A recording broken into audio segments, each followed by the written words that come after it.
Ada orang kata kalau kita tak pandai baca Quran, kompong tak lepas dalam kubur. Amba umur 37 dah. Baru Iqra' 1 ni Ustaz. Alah padang lah. Dia umur 37, Iqra' 1. Jadi macam mana hukum dia? Ada orang kata kalau tak pandai baca Quran, tak lepas dalam kubur. Yang betulnya, tak. Yang wajib kita belajar Quran fardu ain ialah surah Al-Fatihah. Lebih pada Fatihah ialah fardu kifayah. Faham? Mana setiap mukim kena ada sekurang-kurang seorang boleh baca 30 juzuk. Tapi untuk individu, fardu ainun, individu yang wajib surah Fatihah. Kenapa? Surah Fatihah kalau tidak boleh baca, tidak jadi sembahyang kita. Sebab Nabi kata, la salata liman lam yaqra bi Fatihatil kitab. Tak akan dapat jadi sembahyang bagi orang yang tidak baca Fatihah. Faham? Atau bacanya salah. Jadi Fatihah wajib. Lebih pada Fatihah dipuji syarak. Kerana apa? Kerana bila kita baca Quran, maka dialah yang dapat tolong kita setelah kita mati nanti.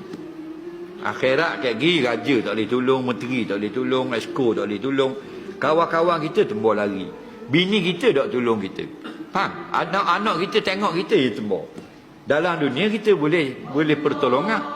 Dalam dunia orang telefon anak kita rebah basikal, kita balik, dia ambil anak bagi klinik. Bini kita sembang lalokang, kakak kasut tinggi selit je lalokang, kelopong paling masuk lalokang, kita pun akak bagi hospital. Ayah kita rebah basikal depan surau, kita pergi akak nak bagi ubuh ubat apa semua, betul tak? Kita sendiri rebah lah bilik air, bini kita telefon ambulan mari ambil, betul tak? Akhirat kita ni pijak dorang, bini kita lari. Bini kita ni pijak dorang, terkelang dalam peluh, kita tembur lari. Anak kita menjerit kesakitan, kita lari. Semua pakat lari kata. Nampak? Hari itu yafirru. Orang kata lari seseorang min akhi, daripada saudaranya sendiri. Nampak? Daripada mak lari, ayah lari, sahabat handai, anak cucu lari. Siapa yang tak lari? Nabi dan Al-Quran. Nabi kata iqra'ul Quran fa innahu ya'ti yaumal qiyamah syafi'an li ashabi. Bacalah Quran, Quran akan datang balik tolong mu pada hari mu susah kayak ni. Nampak? Bukan kata kawan Facebook kita, Nabi Adam lari.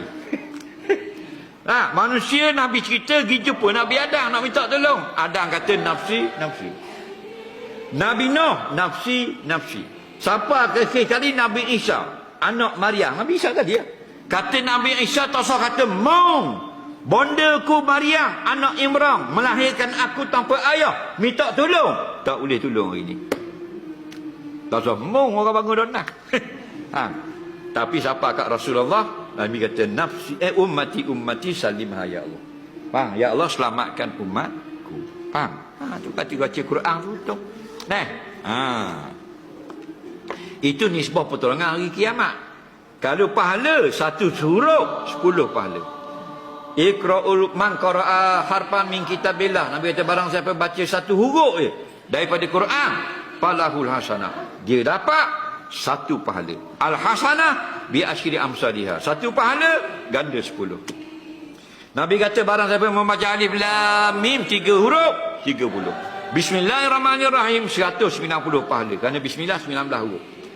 Siapa baca Fatihah sekali, bismillah sampai walad dhalin 1560 pahala. Kerana Fatihah 156 huruf. Nampak? Kayalah kita. Jadi kalau kita sekarang umur dah 37 baru baca Iqra' 1 boleh. Ada seorang ulama di India, dia ni lara, bahan lara. Bila dia taubat umur 80. Nama dia Muhammad bin Muhammad Al-Hanafi, orang India. Ni dalam sirah cerita-cerita ulama, dia ni umur 80 insaf. 80 baru insaf, baru pergi dengar. Mu 37 bank mu boleh. Dia mengaji 40 tahun, 120 jadi mufti dia. Dan sempat beri fatwa 40 tahun, meninggal umur 160. Nampak? Tapi jangan kita tunggu 80 lah. Lagi. Nampak? Pasal dia itu miracle jarang-jarang Allah bagi. Nah, Nabi kata a'maru ummati baina 60 wa 70. Wa qillatu man yajuz 'ala dhalik. Nah, umur aku lebih kurang 60 hingga 70 ke. Tak ramai lepas pada tu. Dr. Mahathir 99 tu killah sedikit. Nah, hok ramai dak sampai 60. Nyak dah. Nah, kakak seorang bola kotak.